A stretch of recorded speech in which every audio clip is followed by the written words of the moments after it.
전동 스쿠터를 타고 가던 80대 남성이 지하철역 엘리베이터 통로로 추락해 숨졌습니다. 전동 스쿠터 조작 실수로 추정되는데 지하철역의 안전장치도 충분하지 않았습니다. TBC 이종훈 기자입니다. 80대 노인이 탄 전동 스쿠터가 엘리베이터 앞에서 한 차례 멈추는가 싶더니 곧장 앞으로 돌진해 엘리베이터 출입문을 밀고 들어갑니다. 마치 엘리베이터 안으로 빨려들 듯 사라졌는데 출입문이 펄럭일 정도로 충격이 컸습니다. 전동 스쿠터에 타고 있던 남성은 사고가 나면서 전동 스쿠터와 함께 5m 아래 지하 4층으로 추락했습니다. 엘리베이터 바깥쪽 문을 밀고 들어가서 지하 4층 승강장으로 추락한 내용입니다. 이번 사고는 오늘 오후 2시쯤 대구 지하철 2호선 청라언덕역 지하 3층 엘리베이터 3호기 앞에서 발생했습니다. 경찰은 전동 스쿠터 조작 실수로 사고가 난 것으로 보고 정확한 원인을 조사하고 있습니다. 하지만 조작 실수가 있더라도 사고를 막을 안전장치가 충분하지 않았다는 게 더 큰 문제입니다. 실제 출입문 레일에 설치된 콘크리트 재질의 추락 방지용 턱은 전동 스쿠터의 무게와 속도를 이기지 못해 떨어져 나갔습니다. 현재 기준은 60kg의 성인 남성 2명이 시속 10km로 충돌해도 버틸 수 있을 정도로 강화됐지만 100kg이 넘는 전동 스쿠터의 충돌을 견뎌내기에는 역부족입니다. 지금의 안전 기준으로는 사고 재발을 예방하기 어려운 만큼 구조 보강 등의 안전대책 마련이 절실합니다. TBC 이종우입니다.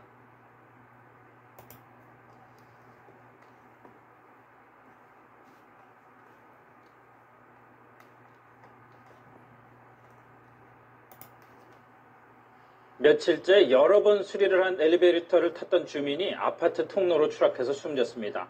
사고 당일 아침에도 수리를 한 엘리베이터였습니다. KBC 정희진 기자의 보도입니다.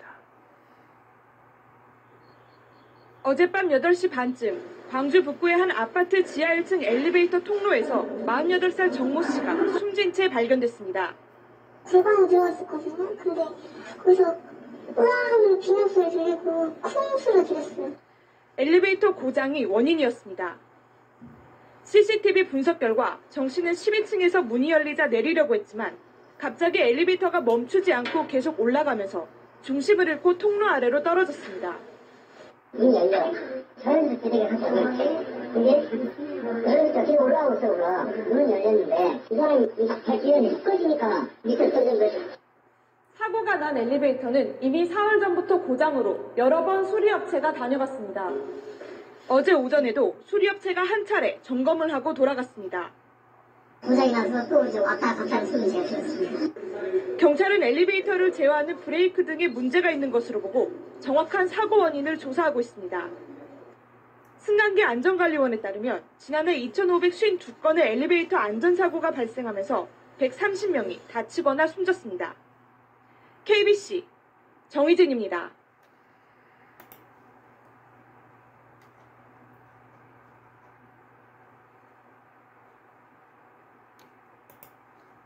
지난 토요일 서울 목동의 한 백화점에서 승강기가 추락하며 60대 남성이 숨진 사고와 관련해 이미 한 달 전에 승강기 안전 문제가 지적됐던 게 드러났습니다. 특히 승강기가 갑자기 내려갈 때 자동 정지되는 장치에 대한 지적이 있었습니다. 전형우 기자의 보도입니다. 66살 조모 씨가 사고를 당한 현장에서 경찰의 합동 감식이 진행됐습니다. 감식은 승강기의 오작동 원인에 집중됐습니다. 이곳에서 사망 사고가 일어나면서 해당 엘리베이터는 현재 폐쇄된 상태입니다. 사고 당일 행복한 백화점 측은 승강기 안전점검에 문제가 없었다고 밝혔습니다. 저희가 12월 달인가도 영정씨 받았다는데 근데 사고 나서 하지만 사고 승강기는 지난달 20일 안전점검에서 승강기 본체와 벽면 간격이 기준치인 10mm보다 더 멀고 비정상적으로 느린 문제점을 지적받은 것으로 드러났습니다. 무엇보다 승강기가 갑자기 빠르게 이동하며 자동 정지되는 장치가 고장나 있었습니다. 경찰은 이런 문제가 사고와 연관이 있는지 조사 중입니다. 당시 점검업체는 2달 안에 다 고치는 조건으로 검사를 통과시켰습니다. 숨진 조 씨는 주말을 맞아 아내와 함께 영화를 보러 영화관에 가던 길이었습니다. 사람들이 정말 많이 이용하는 곳이잖아요. 그런 데서 그런 일이 벌어진다는 게 좀 이해가 안 가죠. 조 씨는 사고 직후 가까운 권역응급센터로 옮겨졌지만 수술을 받지 못한 채 다른 병원으로 옮기는 과정에서 숨졌습니다. 당직인 흉부외과 의료진이 한 팀뿐인데 수술 중이었다고 병원 측은 밝혔습니다. SBS 전용우입니다. 하이볼은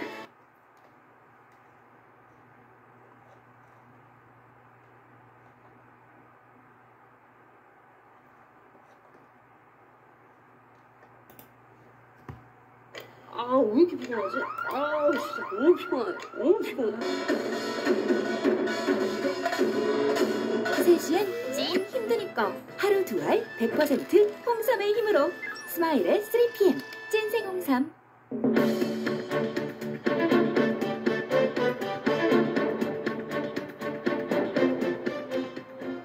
(41살) 이모 씨가 아파트 1층에 서 있던 승강기 위에서 발견된 건 어제 오전 6시쯤.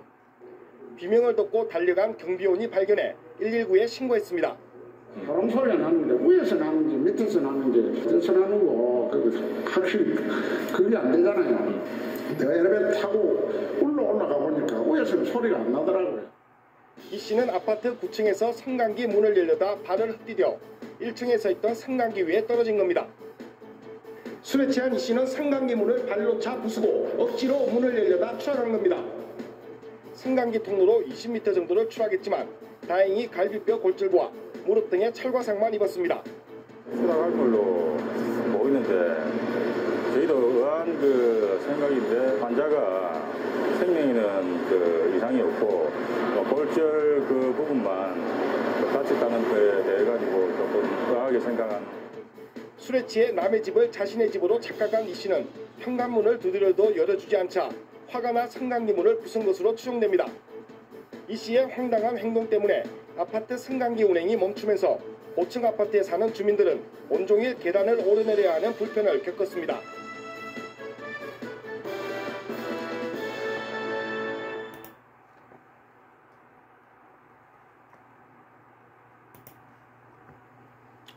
엘리베이터는 하루에도 많게는 수십 번을 타야 하는 이동수단인데 이런 사고 소식을 접하면 타기가 정말 무섭습니다. 1년에 2만 5천 대씩이나 새로 생긴다고 하는데 급증하는 승강기에 대한 안전점검 더 철저히 해야겠습니다. 집중 취재 계속해서 이재원 기자가 보도합니다. 지난 2월 경남 창원에서 일어난 엘리베이터 사고입니다. 15층에서 갑자기 멈춘 엘리베이터가 사람이 탈출하자마자 무서운 속도로 치솟아 39층에 충돌합니다. 검사를 했죠. 그래 하니까 여기 문제가 있다. 보수를 했는데 이제 사고. 지난해 부산에서는 엘리베이터가 5층에서 2층으로 추락해 타고 있던 사람들이 크게 다쳤습니다. 갈수록 사고 유형이 다양해지고 있지만 대부분 문이 안 열려 안에 갇히는 경우입니다. 지난해 갇힌 사고로 구조된 사람만 2만 1,000명에 이릅니다. 기본적인 안전수칙은 비상벨을 누르고 전문가의 구조를 기다리는 것입니다. 엘리베이터 문을 강제로 열고 탈출을 시도하다가 사고로 이어지는 경우가 종종 발생하고 있습니다. 근본적으로는 안전점검을 강화하는 노력이 필수적입니다. 국내 승강기 설치 대수가 올해 초 50만 대를 돌파한 가운데 승강기에 비상통화장치가 설치된 것은 절반에 그치고 있습니다. 승강기 안전사고로 인한 사상자는 증가 추세로 10년 전만 해도 한 해 50명이 못 됐지만 2006년부터는 해마다 100명이 넘습니다. 특별 안전점검을 갖다가 매년 분기별로 수시로 이제 실시해가지고 노후 승강기라든가 불법 승강기라든가 또 다중형 시설 승강기에 대해서 이제 시설 유지 관리를 철저히 하도록. 한 해 2만 5천 대의 승강기가 늘고 있는 가운데 광주에는 1만 7천 대, 전남에는 1만 3천 대의 승강기가 설치되어 있습니다. MBC 뉴스 이재원입니다.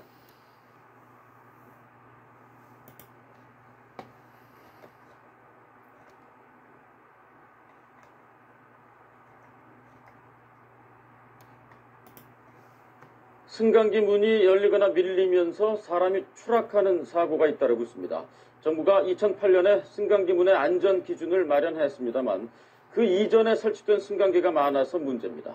조정아 기자입니다. 전동 스쿠터가 승강기 통로에 처박혀 있습니다. 56살 고모 씨를 태운 전동 스쿠터가 승강기 문을 뚫고 지하로 추락한 것입니다. 승강기를 기다리던 고 씨는 손자를 안은 채 전동 스쿠터를 작동하다 실수로 승강기 문에 부딪혀 이렇게 문이 그대로 밀리며 추락한 겁니다. 4년 전에는 전동 휠체어를 탄 30대 장애인이 승강기 문을 들이받고 15m 아래로 떨어져 숨지기도 했습니다. 승강기 문이 억지로 열리는 걸 막아주는 부품인 도어슈가 충격을 버티지 못한 것입니다. 도어슈라는 게 있는데 그게 이제 그렇게 생각처럼 강하지 못해요. 그러니까 그거는 외부 충격이 있으면 이제 열릴 수 있다고 보시면 돼요. 이 때문에 정부는 체중 60kg인 두 사람이 시속 10km의 속도로 부딪힐 때 견딜 수 있도록 설치하라는 기준을 지난 2008년에 마련했습니다.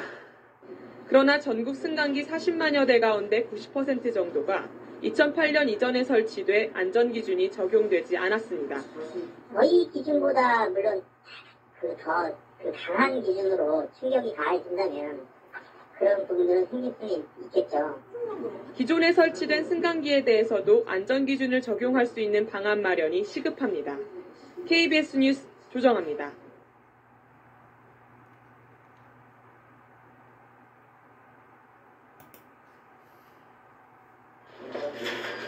마약 전문 병원의 폐쇄병도. 비밀번호를 누르고 철문을 열고 들어가니 층마다 또 다른 철문이 나옵니다.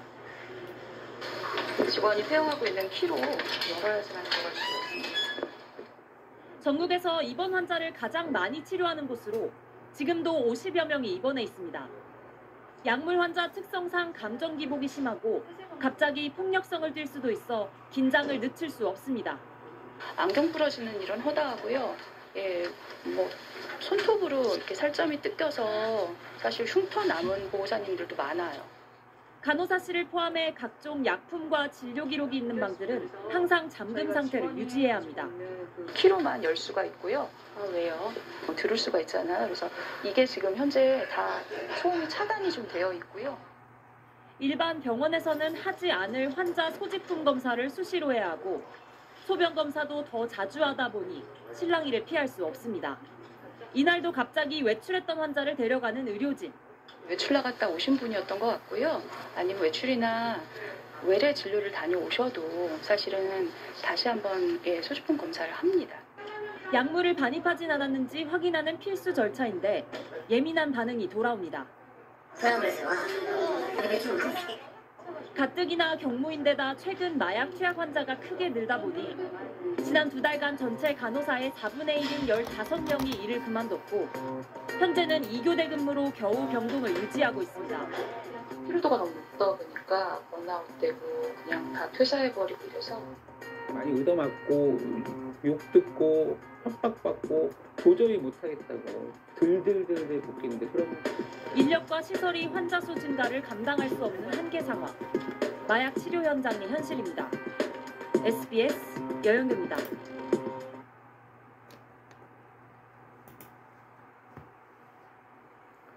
다음 소식입니다. 휴일 사건 사고도 잇따랐습니다. 대규모 아파트 단지에서 한밤중에 정전 사고가 발생했고 상수관이 터져 도로가 차단되기도 했습니다. 신광하 기자입니다. 오늘 오전 2시 30분쯤 광주의 한 아파트 단지에서 변압기 고장으로 인한 정전 사고가 발생했습니다. 한밤중 보일러 가동이 멈추면서 1230가구에 달하는 아파트 주민들이 4시간 동안 추위에 떨어야 했습니다. 광주시 하남산단의 도로가 물바다로 변했습니다. 낡은 수도관이 파열되면서 발생한 사고로 도로에 균열이 발생하면서 차량 통행이 중단되고 있습니다. 오늘 오후 1시쯤 순천시 덕월동 철길 보수공사장에서 56살 이모 씨가 기관차에 치여 병원으로 옮겼지만 숨졌습니다. 오늘 오전 3시쯤 목포시 대양동 앞해대교 인근 도로에서 승용차가 가드레일을 들이받으면서 한 명이 다쳤습니다. 광주 동부경찰서는 초등학교 동창생과 고교생 등을 흉기로 위협한 혐의로 소방공무원인 48살 A씨를 불구속 입건했습니다. 광주지법은 선거운동 기간이 아닌 상황에서 지지를 부탁한 혐의로 기소된 전남지역 조합장 선거 낙선자 A씨에게 선거의 공정성을 해칠 정도는 아니라는 이유로 1심보다 감형된 벌금 70만 원을 선고했습니다. 어제 발생한 무등산 지산유원지 리프트 탑승객 추락 사고는 정비 불량이 원인인 것으로 추정되고 있습니다. 경찰은 관리 책임자를 업무상 과실치상 등의 혐의로 입건할 방침입니다. MBC 뉴스 신광하입니다.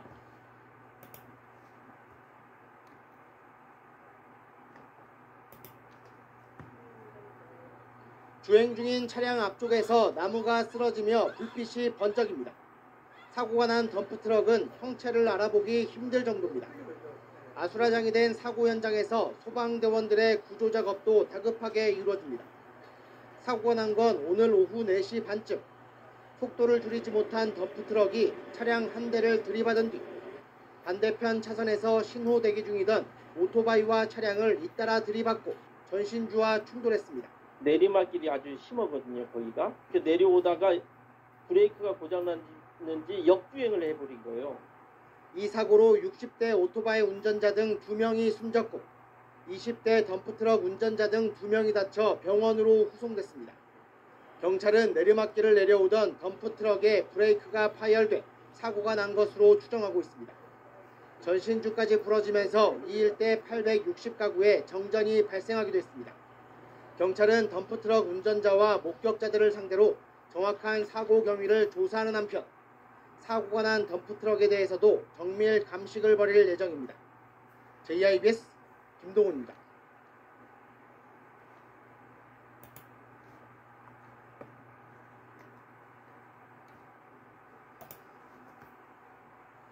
어젯밤 곳곳에서 비가 내리면서 빗길 교통사고가 잇따랐습니다. 영동고속도로에선 역주행하던 승용차와 택시가 부딪혀서 택시 승객이 숨졌습니다. 밤사이 사건 사고 소식을 김수연 기자가 보도합니다. 차량이 형체를 알아보기 어려울 정도로 찌그러져 있습니다. 오늘 새벽 0시 40분쯤 경기 용인시 영동고속도로 강릉 방향 양지터널에서 승용차와 택시가 부딪혔습니다. 이 사고로 택시에 타고 있던 승객이 숨지고 승용차 운전자 27살 A씨와 택시 운전자 54살 B씨가 다쳐 병원으로 옮겨졌습니다. 당시 A씨는 혈중 알코올 농도 0.176%의 만취 상태였습니다. 경찰은 A씨가 역주행을 하다 사고가 난 것으로 보고 정확한 사고 경위를 조사하고 있습니다. 앞서 어제 저녁 8시 50분쯤엔 인천 동구 송림동의 한 사거리에서 승합차와 승용차가 부딪혔습니다. 이 사고로 승합차 운전자 63살 강모 씨가 다쳐 병원에서 치료를 받았습니다. 경찰은 강 씨가 교통신호를 착각해 사고가 난 것으로 보고 정확한 경위를 조사하고 있습니다. 어젯밤 9시 10분쯤 서울 송파구 잠실동의 아파트 900여 세대가 정전됐다 1시간 만에 복구됐습니다. 인명피해는 없었지만 주민 13명이 엘리베이터에 갇혔다 119에 구조됐습니다. 아파트 관계자는 전기 설비가 낙뢰로 충격을 받은 것 같다고 설명했습니다.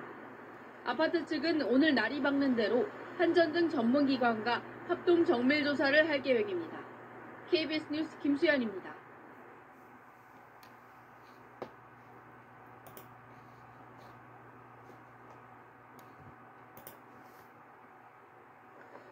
어젯밤 서울 양천구 아파트 단지 일대에 정전이 발생해 3,500여 가구가 불편을 겪었습니다. 어제 오후에는 경기도 고양에서 달리던 버스에서 불이 나 승객들이 급히 대피했습니다. 사건 사고 소식 이지옥 기자입니다. 서울 양천구 신정동의 한 아파트. 정전이 된 아파트 단지는 칠흑같이 어둡습니다. 이 단지를 비롯해 양천구 일대 3,500여 가구의 전기 공급이 끊긴 것은 어젯밤 9시 42분. 이 일대 전력 공급 설비에 불꽃이 튄다는 신고를 받은 한국전력은 수리 및 점검을 위해 양천구 일부 지역에 긴급 휴전을 실시했습니다. 정전 1시간 20여 분 뒤인 밤 11시 5분에 전력 복구는 완료됐지만 일부 아파트는 내부 차단기가 내려가는 등의 문제로 복구 완료 1시간이 넘어서까지도 불편을 겪었습니다. 소방당국은 이번 정전으로 별다른 안전사고는 발생하지 않은 것으로 파악했습니다. 이보다 앞선 어제 오후 5시 10분쯤에는 경기도 고양시 벽제동을 지나는 버스에서 불이 났습니다. 다행히 승객들은 긴급히 대피해 다치지 않았지만 이 버스를 운전하던 50대 기사가 불을 진압하다 연기를 흡입해 병원으로 이송됐습니다. 차량 운전석 아래쪽에서 발생한 불은 20분 만에 잡혔지만 소방서 추산 3,500만 원의 재산 피해가 발생했습니다. 소방당국은 자세한 화재 원인을 조사 중입니다. 어제 오후 3시 45분쯤에는 부산시 남구 대연동의 한 빌라에서 불이 났습니다. 이 화재로 빌라에 거주하던 70대 남성이 양쪽 손과 발에 2도 화상을 입었고 소방사 추산 930만 원의 재산 피해가 발생했습니다. 경찰과 소방당국은 정확한 화재 원인을 밝히기 위해 합동 감식에 나설 예정입니다. 연합뉴스TV 이재욱입니다.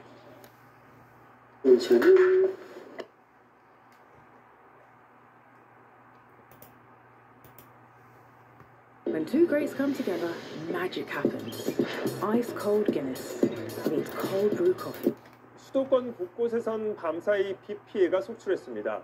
비바람에 잇따라 정전이 발생하면서 1,400여 세대가 불편을 겪었고 빗길 교통사고도 있었습니다. 박예린 기자입니다. 서울 강남의 한 식당. 갑자기 불이 꺼지더니 일대 건물들도 어둠에 휩싸였습니다. 보셨습니다. 어젯밤 8시 40분쯤 서울 강남구 역삼동과 서초동 일대에서 정전이 발생했습니다. 전기 공급은 2시간 만에 복구됐지만 아파트와 오피스텔, 상가 등 230세대가 불편을 겪어야 했습니다. 갑자기 이제 불이 꺼져가지고 아예 아무것도 안 보이는 상태였거든요. 엘리베이터도 작동이 안 됐어요. 한국전력공사 측은 전선을 보호하는 덮개 안으로 빗물이 들어가 전선 불량이 발생한 걸로 보인다고 설명했습니다. 어젯밤 9시쯤엔 경기 안산 단원구 일대 358세대의 정전이 발생해 2시간 만에 복구됐습니다. 한전 측은 비바람에 날아든 물체가 고압선을 건드리며 정전이 발생했다고 밝혔습니다.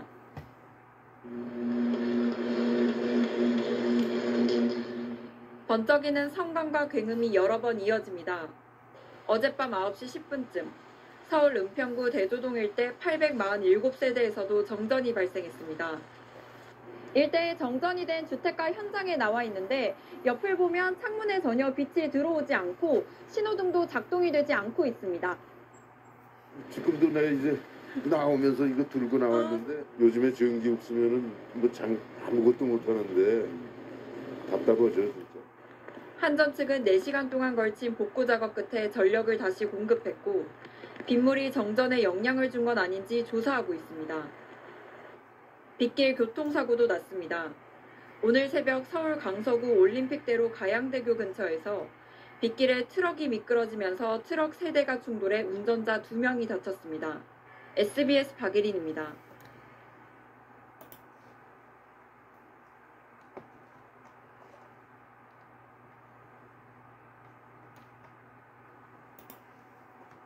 어제 서울 송파구의 한 대단지 아파트에서 정전이 발생해 5,500여 세대가 불편을 겪었습니다. 주민들이 승강기에 갇혔다가 구조되기도 했습니다. 김세영 기자입니다.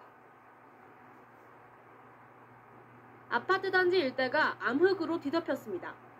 어제 저녁 8시쯤 5,400여 세대가 살고 있는 아파트 단지에서 전기 공급이 끊겼습니다. 정전이 되면서 좀 주민들이 우왕좌왕하고 부대 방송 시스템도 전기로 동작하기 때문에 그러니까 관리사무소에서는 주민들한테 안내할 수 있는 방법은 없었고 승강기 안에 갇혀있던 16명이 출동한 소방대원에 구조됐고 주민들은 휴대전화 불빛에 의존해 계단을 이용해야 했습니다. 이제 15층까지 걸어가야 되니까 그게 걱정이죠.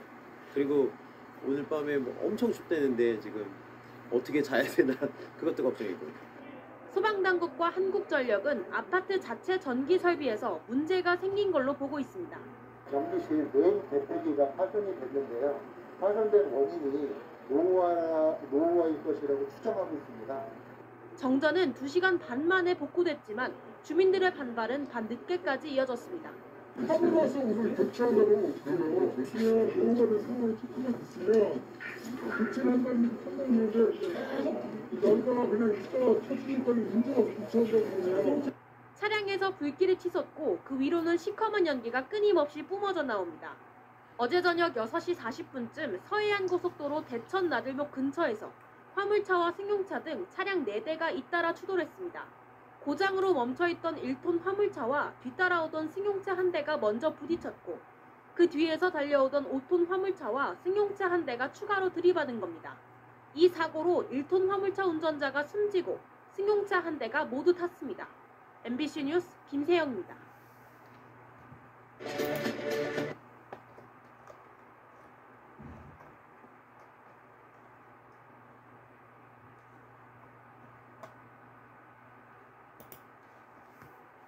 네, 연일 이어지는 폭염과 열대야에 밤에 잠들기가 힘드실 텐데요. 일부 지역에선 밤사이 전기 공급이 끊겨 주민들이 그야말로 찜통 같은 밤을 보내야 했습니다. 무더위 탓인지 청계천과 수원천에서는 물고기 1000여 마리가 폐사해서 정확한 원인 분석에 나섰는데요. 사회부 박효정 기자와 함께 밤사이 들어온 소식 알아보겠습니다. 어서 오십시오. 어서 오십시오. 네. 요즘 같은 더위면은 자는 중에도 에어컨을 켜야 할 텐데 일부 지역 아파트에서 정전이 돼서 주민들이 불편을 겪었다고요? 네, 그렇습니다. 전북 전주와 경기도 구리에 있는 아파트 단지에서 대규모 정전이 발생을 했습니다. 네, 전주에서는 어제 오후 9시 반 송천동의 한 아파트인데요. 네, 1180세대가 공급되는 전기가 끊어졌습니다. 이 정도면 피해 규모가 꽤 큰 편인데요. 이 아파트 내부 전기 설비에 문제가 있었던 것으로 확인이 되고요. 한국전력이 복구반을 보내서 약 2시간 반 만에 복구가 됐습니다. 열대야의 전기마저 끊기면서 주민들은 아파트 단지 밖으로 나와서 더위를 피해야 했습니다. 네. 또 구리시 인창동의 한 아파트 150세대에서도 어제 저녁 7시쯤에 정전이 됐습니다. 예. 차단기 고장이 원인이었는데요. 1시간 반 만에 복구가 완료됐습니다. 짧은 한두 시간 안에 복구가 되긴 했지만 열대야가 심하기 때문에 에어컨 없이 있기 사실상 힘들고요. 예. 그래서 밖으로 나와서 차 안에서 에어컨을 켜고 시간을 보내면서 그렇게 넘겨야 했습니다. 예. 네. 이제 사람만 아니라 동물들도 견디기 힘든 폭염인데요. 실제로 물고기가 때로 폐사해서 조사에 나섰다고 하는데 이게 폭염 때문일 수도 있습니까? 네, 자세한 원인은 조사를 해봐야겠지만 그럴 가능성이 상당히 높습니다. 우선 서울 청계천과 수원시 수원천에서 물고기떼가 폐사를 했는데요. 예. 수원에서는 어제 오후 9시쯤 물고기떼가 폐사했다는 주민신고가 들어와서 오늘 네. 새벽까지 관할 공무원이 실태 조사를 했습니다. 구천교에서 세천교 사이에 폐사한 물고기 500여 마리를 발견해 수거를 했고요. 청계천에서는 마전교에서 오간수교 700m 구간에서 역시 500여 마리 정도가 떠올랐습니다. 그냥 두면 부패를 하고 물이 수질이 나빠지기 때문에 건져내서 원인을 분석해야 하는데요. 예. 무더운 날씨가 계속 이어졌고 어제 오후에 소나기가 내렸습니다. 그렇게 되면 하천 바닥에 있던 부유물질이 떠오릅니다. 그러면서 용존산소가 부족해지고 자연스럽게 물고기가 숨을 쉬기 어렵게 되거든요. 그렇기 때문에 폐사한 게 아니냐 이렇게 추정을 하고 있습니다. 예. 본격 휴가철이기도 하고 또 주말을 이용해서 바다나 강 찾으시는 분들이 많아서 좀 순환 사고도 많이 이어질까 봐걱정인데 부산에서는 50대 남성이 물에 빠졌다가 구조가 됐다고요? 네, 그렇습니다. 부산 서구에 있는 다대포 해수욕장에서 발생한 순환사고인데요. 어제 오후 3시쯤에 50대로 추정되는 남성이 엎드린 채 물에 떠 있는 것을 해경이 발견을 했습니다. 지금 보시는 것처럼 심폐소생술을 했는데요. 예. 아직까지는 의식을 회복하지 못하고 있는 것으로 알려졌습니다. 이보다 앞서서는 어제 오전 11시쯤에는 경남 창원시 소쿠리섬 인근에서 예. 조개를 캐던 39살 황모 씨가 물에 빠져서 숨졌습니다. 섬 인근 바다에서 수영을 하면서 조개를 캐다가 변을 당한 것으로 알려졌습니다. 8월은 1년 중에 순환사고가 가장 많은 달입니다. 바다나 강으로 떠나실 때는 각별히 안전사고에 유의하셔야 되겠습니다.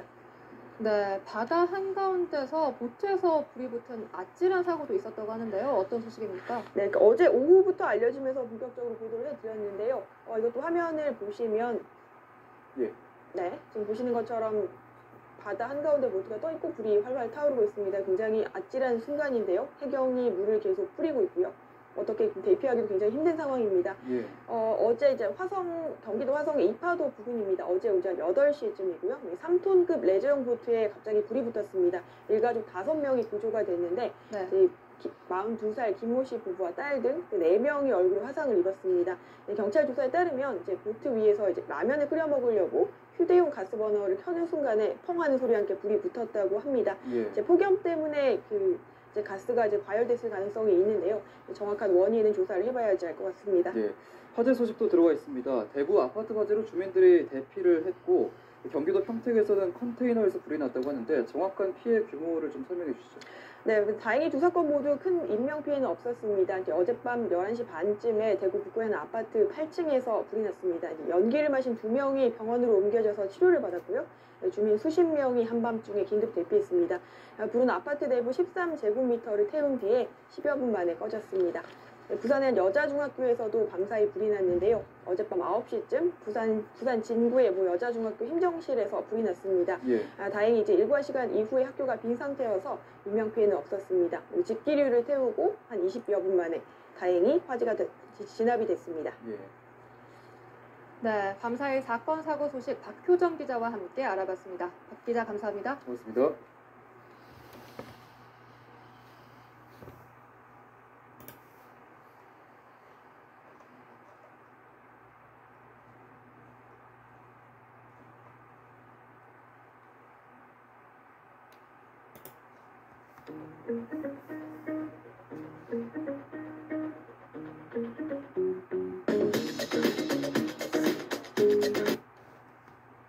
이렇게 갑작스럽게 찾아온 한파로 전국 곳곳에서 정전이 잇따랐습니다. 주민들은 이렇게 추운 날 난방기구도 못 켜고 냉골이 된 방에서 덜덜 떨어야 했는데요. 그런가 하면 추위를 녹이려고 나무난로를 떼던 공장에서 큰 불이 나기도 했습니다. 구석찬 기자입니다. 불을 밝히던 가로등이 갑자기 꺼져버립니다. 지하 비상 발전기는 제 역할을 못하고 뿌연 연기만 내뿜습니다. 오늘 새벽 1시쯤 부산 해운대구 주택가에서 강풍을 타고 날아든 이물질의 고압 전선이 끊어졌습니다. 긴급 복구로 전기가 다시 들어올 때까지 이 일대 300가구와 상가 주민들은 최장 2시간 동안 덜덜 떨어야 했습니다. 밤샘 영업장은 장사를 망쳤습니다. 호수기도 못 들어가고 그래서 저희가 야간 영업 시간 동안 일을 하지 못해서 많은 피해가 생겼습니다. 충북 청주에서는 영하 10도 안팎의 추위 속에서 변압기가 문제를 일으켰습니다. 이 바람에 상당구와 흥덕구 아파트 단지 8,700가구의 전기 공급이 끊겼고 영화관에선 한때 영화 상영이 중단됐습니다. 인천 남동구에서도 비슷한 이유로 만수동 아파트 단지 2곳 1,800가구가 불편을 겪었습니다. 화재도 잇따랐습니다. 오늘 낮 1시쯤 부산 사상구 금속제품 공장에선 화재가 발생해 건물 3동을 태웠습니다. 불길은 화목난로 연통에서 시작됐습니다. 다행히 직원 등 15명이 긴급 대피해 인명피해는 없었습니다. 30분 뒤에는 경기도 화성의 필름 제조 공장에서 불이 나 몇 공장과 뒷산까지 태운 뒤 가까스로 진화됐습니다. JTBC 구석찬입니다.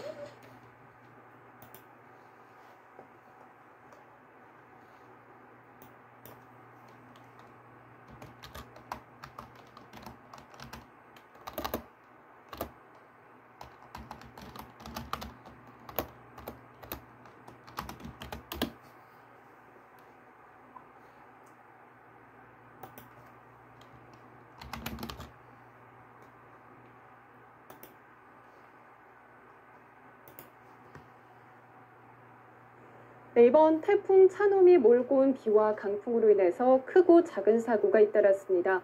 전봇대가 부러졌고 넘어진 가로수가 차량을 덮치기도 했습니다. 밤사이 사건 사고 소식을 박경준 기자가 전합니다. 위태롭게 기울어진 전봇대가 금방이라도 주택가로 쓰러질 듯합니다. 어제 저녁 7시쯤 울산시 남구 야음동의 한 주택가에서 전봇대가 부러졌습니다. 이 사고로 인근 주민 10여 명이 대피했지만 정전이나 인명피해는 없었습니다. 한 전 관계자는 하부에 균열이 있던 전봇대가 강풍에 파손돼 기울어진 것 같다고 설명했습니다. 이에 앞서 오후 3시 반쯤에는 서울 서대문구 연희동 아파트 단지 내 가로수가 도로로 쓰러졌습니다. 이 사고로 아파트 주차구역에 주차돼 있던 승용차 한 대가 파손됐지만 인명피해는 없었습니다. 소방서 측은 가로수가 강풍에 쓰러진 것으로 보인다고 밝혔습니다. 화재 사고도 발생했습니다. 어제 오후 5시 50분쯤 서울 동작구 노량진동의 한 식당에서 불이 났습니다. 이 불로 37살 강모 씨 등 종업원 2명이 목 등에 화상을 입어 병원으로 옮겨졌고 식당 내부 20제곱미터가 소실돼 소방서 추산 530만 원의 재산 피해가 났습니다. 경찰은 주방에서 음식을 조리하다 과열로 불이 났을 가능성이 큰 것으로 보고 있습니다. 연합뉴스TV 박경준입니다.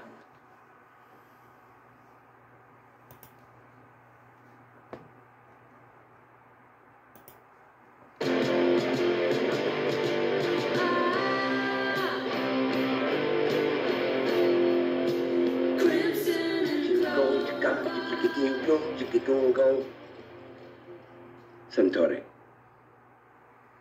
네, 태풍의 직접적인 영향권에 들고 있는 전남 지역에는 지금 세찬 바람과 함께 많은 비가 내리면서 피해가 속출하고 또 교통사고도 이어지고 있습니다. 전남 담양에서는 화물차끼리 부딪혀 운전자 2명이 숨졌습니다. 빗길 사고 소식은 장세만 기자가 정리했습니다. 도로 한가운데 화물차 2대가 심하게 부서진 채 멈춰서 있습니다. 오늘 오후 3시 반쯤 전남 담양군의 한 도로에서 마주오던 1톤 화물트럭 2대가 정면으로 충돌했습니다. 이 사고로 차량 운전자 2명이 심하게 다쳐 병원으로 옮겨졌는데 끝내 숨졌습니다. 한쪽 트럭에는 동승자가 한 명 있었지만 다행히 생명에는 지장이 없습니다. 동승자도 좀 많이 다치는 것 같은데요. 얼굴에 혈흔도 많이 있었고 조수석에 전에 좀 피가 적었던 것 같아요. 경찰은 태풍 솔릭의 영향으로 비가 많이 내린 가운데 화물차 한 대가 중앙선을 넘어 사고가 난 것으로 보고 정확한 사고 경위를 조사하고 있습니다. 경남 창원에서도 오늘 아침 빗길 교통사고가 났습니다. 아침 8시 반쯤 창원 성주동의 한 도로에서 25톤 화물 트럭이 중앙 분리대를 들이받은 뒤 맞은편에서 오던 승용차와 충돌했습니다. 이 사고로 도로 양쪽 모두 뒤따르던 차량이 잇따라 부딪히면서 7중 연쇄 추돌 사고로 이어졌습니다. 경찰은 25톤 트럭이 빗길에 미끄러지면서 중앙 분리대를 들이받은 것으로 보고 정확한 사고 원인을 조사 중입니다. SBS 장세만입니다.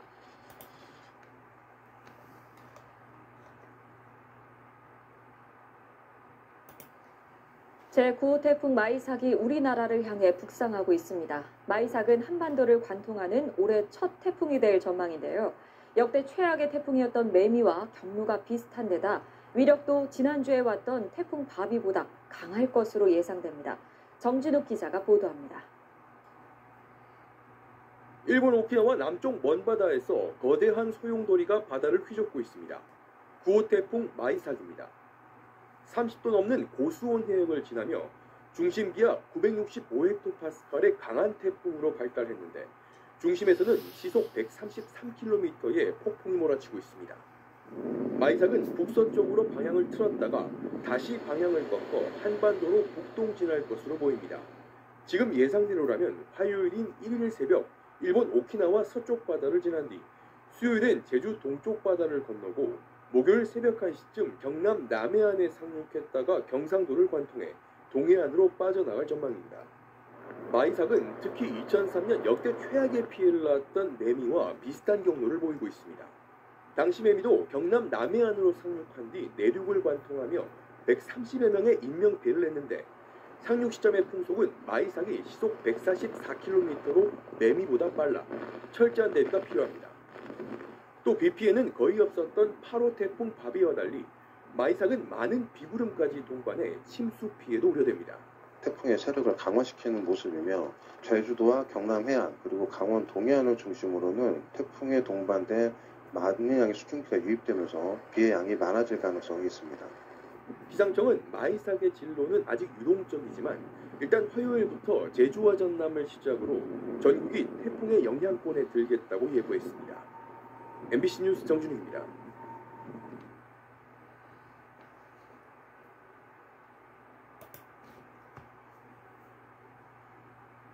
다행스럽게도 태풍 바비의 위력은 당초 예상보다 약했습니다. 기상청 예측 자료를 볼까요? 태풍 북상 직전인 그제 25일 밤 10시 예보와 실제 경로를 비교해보면 태풍은 50km 남짓 더 서쪽으로 멀리 이동했습니다. 게다가 태풍이 계속 세력을 꾸준히 유지하다 보니 동그랗게 보이는 강력한 바람의 범위도 주변으로 흩어지지 않고 중심 부근으로만 집중되는 경향을 보였습니다. 이 때문에 기상청은 당초 서해안 강풍을 최대 초속 60m까지 예상해 발표했다가 태풍이 가까워지면서 예보를 조정해 최대 초속 40m로 낮췄습니다. 이렇게 이번 태풍은 실제 위력이 예상보다 약한 상태로 지나갔지만 이번 주말쯤 또 다른 태풍이 발생할 가능성이 있어 경계를 늦출 수 없는 상황입니다. 김민경 기자가 보도합니다. 당초 예상보다는 위력이 약했지만 좁고 강력한 태풍의 중심 부근으론 거센 바람이 휘몰아쳤습니다.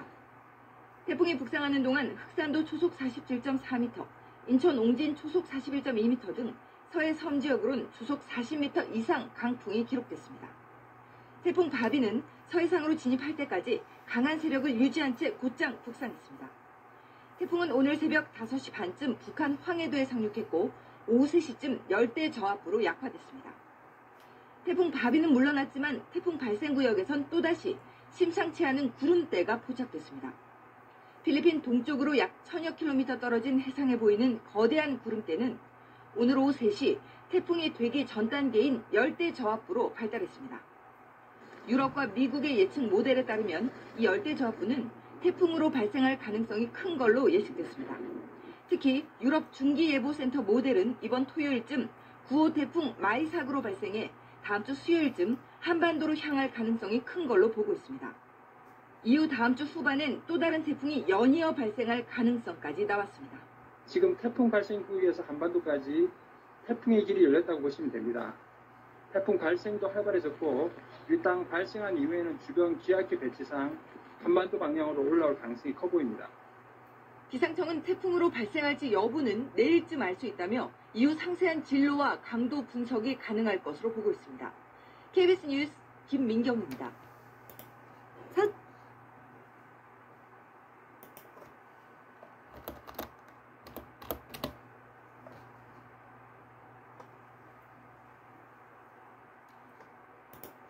바야흐로 태풍에 대비해야 하는 계절이 찾아왔습니다. 올해는 또 어떤 어마무시한 태풍이 찾아올지 제가 미리 대비를 하려고 이곳 구람의 안전체험관에 나와 있습니다. 직접 태풍 체험을 하면서 얼만큼 비바람이 센지 여러분들께 몸소 보여드릴게요. 렛츠고! 아직까지는 좀 뽀송뽀송하고 좋은데요? 화이팅!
태풍 경로를 미리 기상 예보를 통해서 확인하신 다음에 간판이나 창문, 강풍으로 인해서 깨질 위험이 있기 때문에 혹은 떨어질 위험이 있기 때문에 간판을 고정해 주시고 혹시 날아갈 수 있는 물건들 잘 고정해 주시고 혹은 상습 침수 지역이나 저지대에 계신 주민분들은 미리 대피할 수 있도록 준비를 해두는 것이 좋습니다.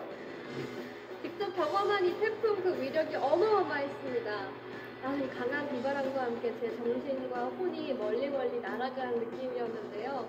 혹시 직접 체험을 원하시는 분들은 구람의 안전체험관 홈페이지 통해서 예약하실 수 있다고 합니다. 그럼 저희는 다음 시간에 만나요. 안녕! 퇴근 집에 보내주세요.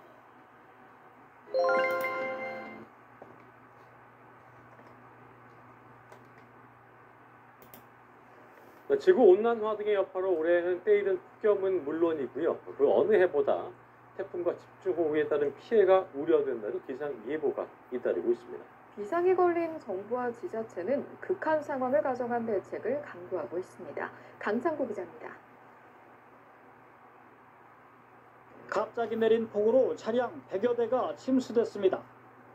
하루에 200mm가 넘는 집중호우가 내린 지난해 6월 30일 수원의 한 자동차 매매 단지의 모습입니다. 장마철 갑자기 집중호우가 쏟아져 내리면 배수가 원활하지 않은 저지대에서는 이처럼 침수 피해를 입을 수 있습니다. 수원시가 이 같은 피해를 예방하기 위해 공무원과 전문가들로 구성된 점검단을 꾸려 현장을 찾았습니다. 가장 먼저 찾은 곳은 지난해 침수 피해가 난 고색 사거리. 주민들은 저지대여서 갑자기 많은 비가 내리면 침수가 발생할 수밖에 없다며 차량을 이용한 응급 배수 방법을 제안했습니다. 배수할 수 있는 그런 어떤 차나 아니면 준설 작업했었을 때 물 엄청 잘 빨아들이더라고요. 2대 정도를 한 대 먼저 배치하고 또 배치하고 그건 슬기롭게 서로 계약을 하면 되잖아요. 새벽에도 올 수 있게끔. 수원시는 수로의 빗물이 범람하지 않도록 원류 방지벽을 설치하고 인근 반지하 주택엔 가정용 모터 펌프를 지원하기로 했습니다. 사고 발생 시 대형 인명 피해가 발생할 수 있는 공사장과 타워 크레인도 점검했습니다.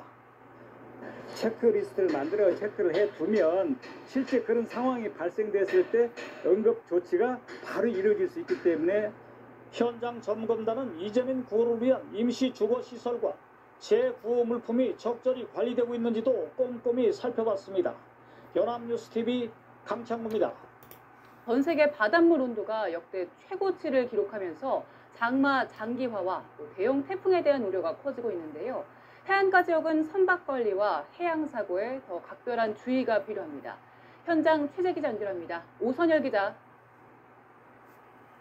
네, 전남 목포 북항에 나와 있습니다. 네, 매년 이맘때면 해안가 지역은 집중호우 또 태풍 북상 소식에 어민들 걱정이 클 것 같은데 지금은 어떻습니까? 네, 제 뒤로는 바다에서 육지로 올린 소형 선박들이 보이는데요.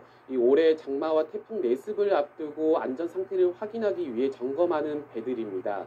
제가 있는 이곳 항구에만 1000여 척, 전남 전체에는 어선만 27,000여 척에 달하는데요. 장마철 돌풍을 동반한 비가 예보되거나 태풍이 북상할 때마다 어선들은 항구 안쪽이나 육지로 피항합니다. 지난해 전남에서만 태풍 흰남노의 영향으로 여수와 완도 등 4개 지역에서 선박이 침수되거나 파손되는 등 수산 분야에서 33억 원 상당의 피해가 발생했는데요. 기상청은 다음 달부터 적도 부근의 수온이 올라가는 엘니뇨 현상이 발생하면서 수증기가 증가해 강수량이 크게 늘 것으로 내다봤습니다. 엘니뇨 현상이 두드러질 경우 남부지방을 중심으로 집중호우가 내리는 경향이 있는데요. 월 강수량만 최대 300mm를 넘길 것으로 예보됐습니다. 이 지역 어민들은 선박사고가 집중되는 장마철이 다가오자 불안감을 드러내기도 했는데요. 직접 들어보시겠습니다. 태풍이 많이 올라오고 그러면 배가 아마 이제 뭐 파손이 있다든지 그러면 그게 제일 걱정되죠. 하고 이렇게 줄 전부 매놓고 이제 사람이 전부 이제 배 선주들이 지키고 있어야 돼. 전라남도도 오는 10월까지 여름철 재난안전 대책 기간을 운영하고 집중호우와 태풍 피해 사전 대비에 나섰습니다.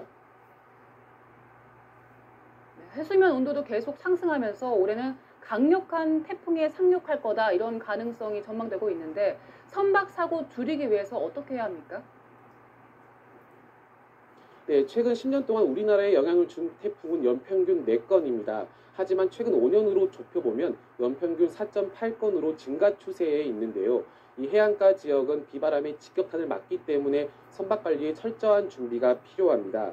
이 피항할 때 선박끼리 밧줄로 묶는 결박 작업을 2중, 3중으로 단단히 해야 하고요. 특히 염도가 높은 바닷물에선 호줄이 금세 낡아 쉽게 끊어질 수 있기 때문에 수시로 점검해야 합니다.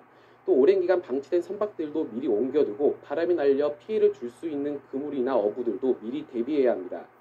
만조 시기와 겹치면 높은 파도가 덮칠 수 있어 접근을 자제하는 것도 중요합니다.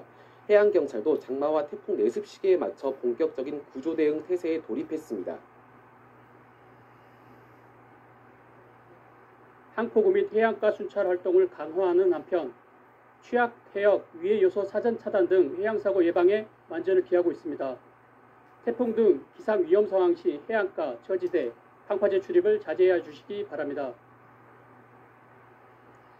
여름철 장마 장기화와 집중 후 역대급 태풍까지 우려되면서 해양 사고를 예방하기 위한 철저한 사전 대비가 필요해 보입니다. 지금까지 전남 목포 북항에서 YTN 오선열입니다.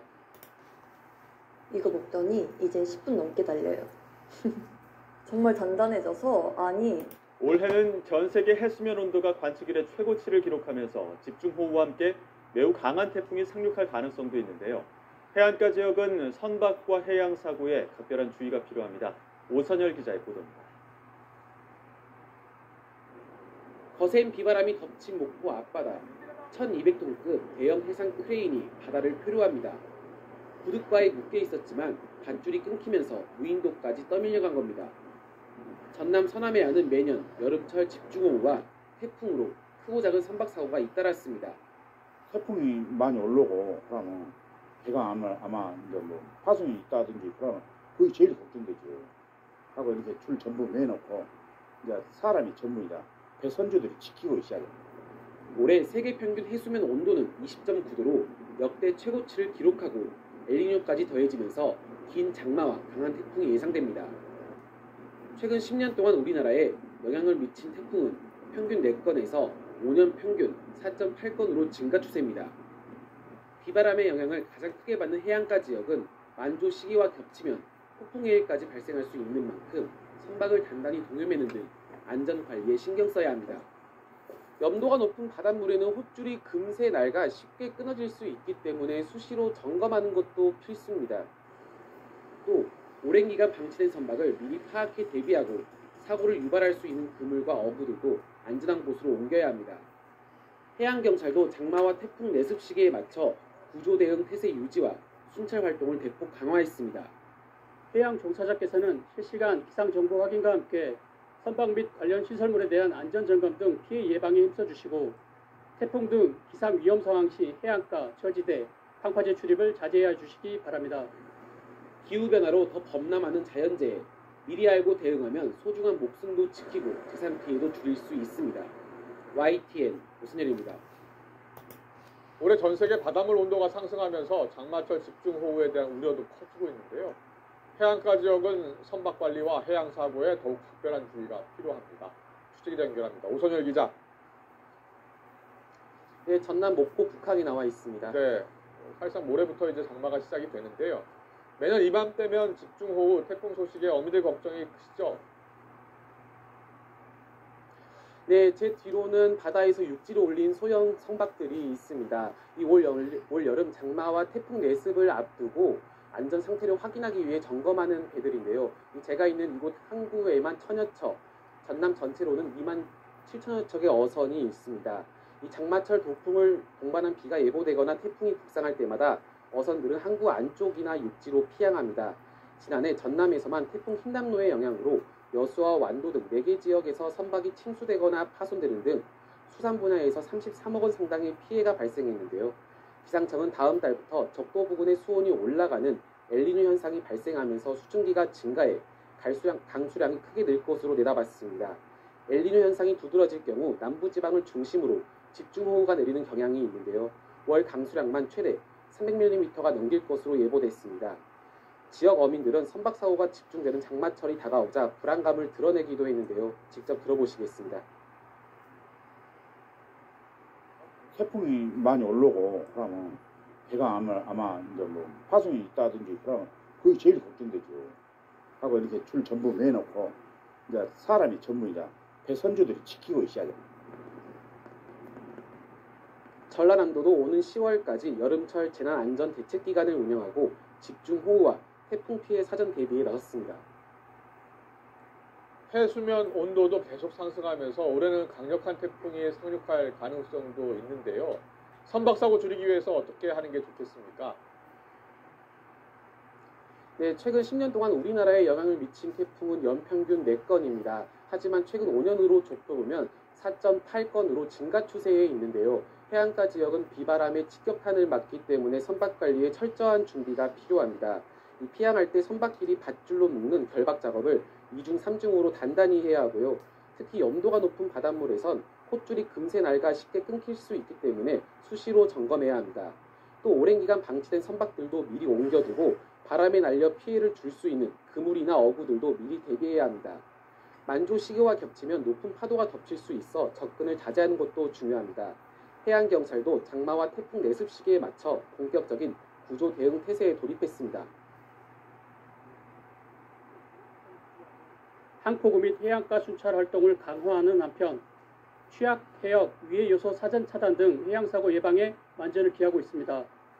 태풍 등 기상 위험 상황 시 해안가, 저지대, 방파제 출입을 자제해 주시기 바랍니다. 여름철 장마 장기화와 집중호우, 역대급 태풍까지 우려되면서 해양사고를 예방하기 위한 철저한 사전 대비가 필요해 보입니다. 지금까지 전남 목포 북항에서 YTN 오승열입니다.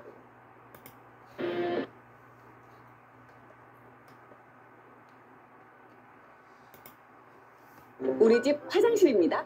아우, 이게 무슨 냄새지? 이럴 땐 페브리즈 화장실용. 방금 청소한 듯한 상쾌함이 60일 동안.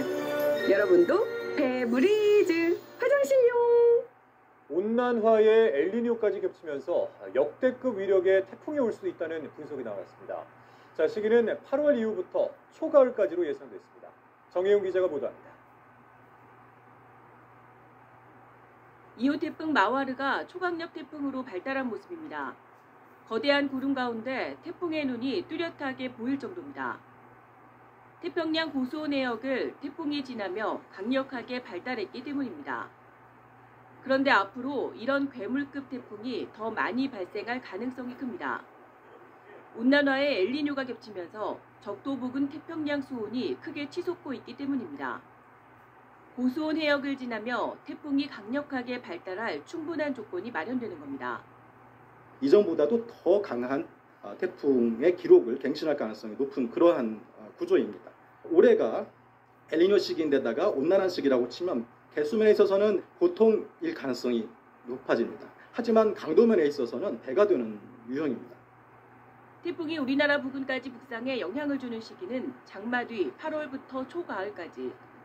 우리나라에 상륙하지는 않더라도 초강력 태풍이 한반도 부근까지 북상하면 역대급 피해가 발생할 우려가 큽니다. 태풍이 직격하거나 일본으로 향한다고 해도 초강력 위력이라면 사전에 폭우가 내리거나 해안가의 경우 해일 피해가 발생할 수 있습니다.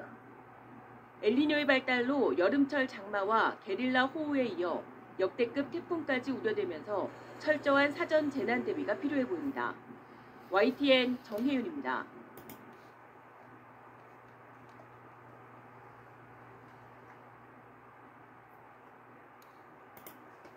태풍은 우리의 생명과 재산을 가차없이 앗아가기도 합니다.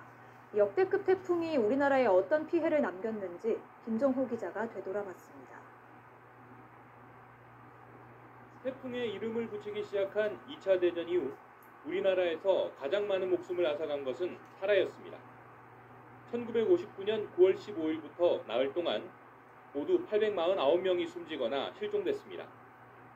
2000년대 들어서는 지난 2002년 루사가 246명으로 가장 인명피해가 컸습니다. 재산 피해를 놓고 보면 루사가 5조 1479억 원으로 가장 컸습니다. 1년 뒤 발생한 매미도 4조 원이 넘는 막대한 피해를 남겼습니다. 루사는 가장 많은 비를 뿌린 태풍으로도 기록됐습니다. 강릉 지역에 지난 2002년 8월 31일 단 하루 동안 무려 870.5mm라는 물 폭탄을 쏟아부었습니다. 가장 강한 바람은 매미가 몰고 왔습니다. 2003년 9월 12일 제주에서 순간 최대 풍속이 초속으로 60m가 관측됐습니다. 매미의 강풍 위력은 엿가락처럼 휜 부산항 대형 크레인이 그대로 보여졌습니다. 큰 상처를 남긴 이른바 역대급 태풍, 다시는 소 잃고 외양간 고치지 말라는 경고도 함께 남겼습니다. YTN 김종호입니다.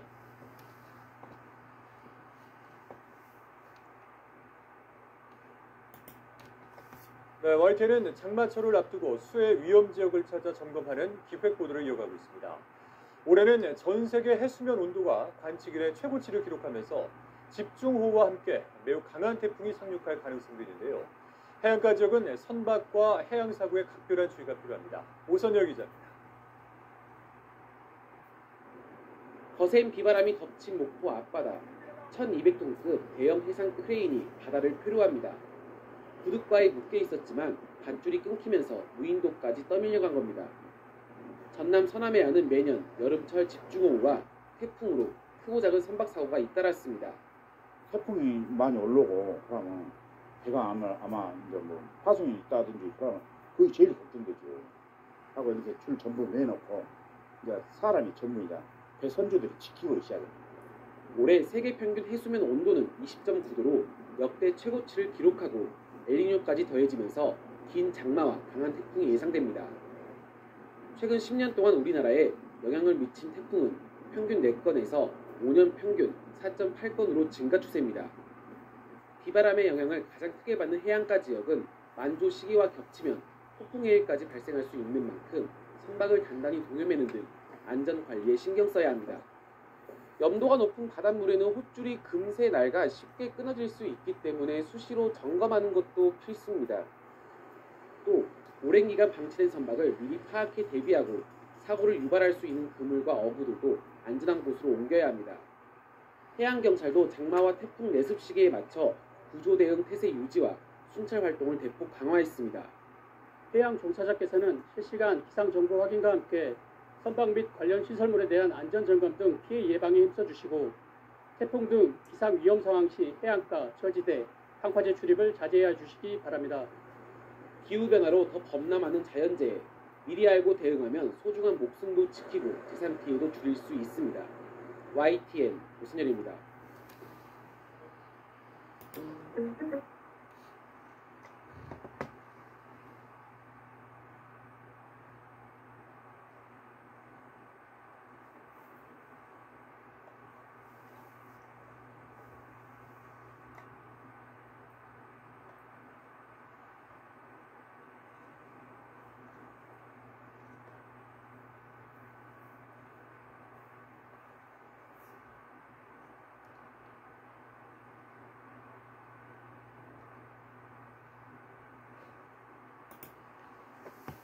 기상청은 제5호 열대저압부가 어젯밤 필리핀 마닐라 동쪽 해상에서 태풍으로 발달했다고 밝혔습니다.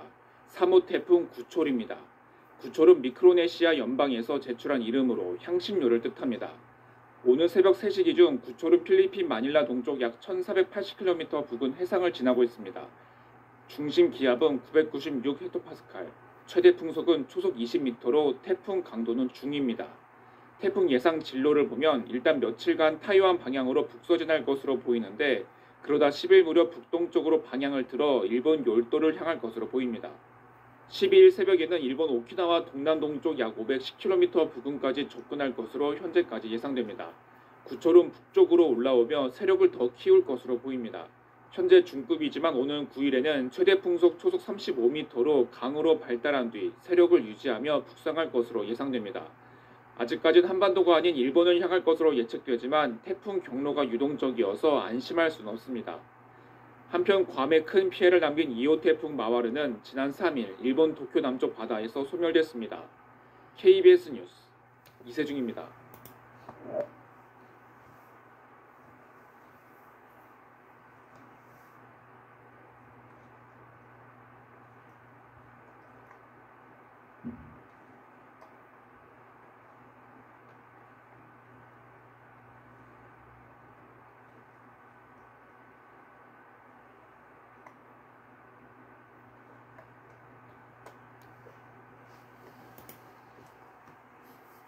우려했던 것만큼은 아니지만 태풍은 곳곳에서 피해를 냈죠. 부산에서는 강풍에 교회 첨탑이 부러지고 아파트의 창문이 깨지는가 하면 수도권에서는 빗길 교통사고도 많았습니다. 취재기자 연결해서 들어보도록 하겠습니다. 김승환 기자. 네, 사회부입니다. 자, 아마도 주로 시청자분들이 제보해 주신 영상들 같은데 자세한 상황 전해주시죠. 네, 제보 영상 보면서 말씀드리겠습니다. 거북걸음을 하는 차들 옆으로 대형 화물차가 넘어졌습니다. 중앙분리대도 심하게 훼손됐는데요. 오늘 아침 7시쯤 서울 외곽순환고속도로 일산 방향 안양터널 주변을 달리던 택배 화물차가 미끄러졌습니다. 다행히 다친 사람은 없었지만 출근 시간이었던 만큼 극심한 차량 정체가 빚어졌습니다. 이보다 조금 앞선 시간 역시 서울 외곽순환고속도로 판교 방면 분기점 주변에서도 대형 화물차가 옆으로 넘어졌습니다. 이로 인해서 뒤따라오던 승용차 2대도 화물차를 들이받는 2차 사고도 났습니다. 전 차선에 걸쳐 넘어져 있는 이 화물차를 처리하느라 1시간 반가량이 걸렸고 운전자들의 불편이 이어졌습니다. 오늘 오전 10시쯤에는 중부고속도로 일중나들목 인근에서 트럭이 앞서가던 도로공사의 안전관리 차량을 들이받았습니다. 이 사고로 트럭 운전자가 다쳤는데요. 경찰은 운전자가 보수공사를 준비하기 위해 서행하던 안전관리 차량을 늦게 발견하고 트럭이 빗길에 미끄러진 것으로 보고 있습니다. 강풍에 건물 옥상에 서 있던 교회 첨탑이 뚝 부러지는 일도 있었습니다. 오늘 새벽 4시 반쯤 부산 다대동에 있는 건물 6층 옥상에 교회 첨탑이 부러졌다는 신고가 접수됐습니다. 첨탑이 아래로 떨어졌다면 큰 사고로 이어질 수도 있는 아찔한 상황이었습니다. 경찰과 소방당국은 주변을 통제하고 안전조치했습니다. 이 밖에도 강하게 부는 바람에 부산항 근처에 있는 아파트 유리창이 깨지게 됐습니다. 지금까지 사회부에서 전해드렸습니다.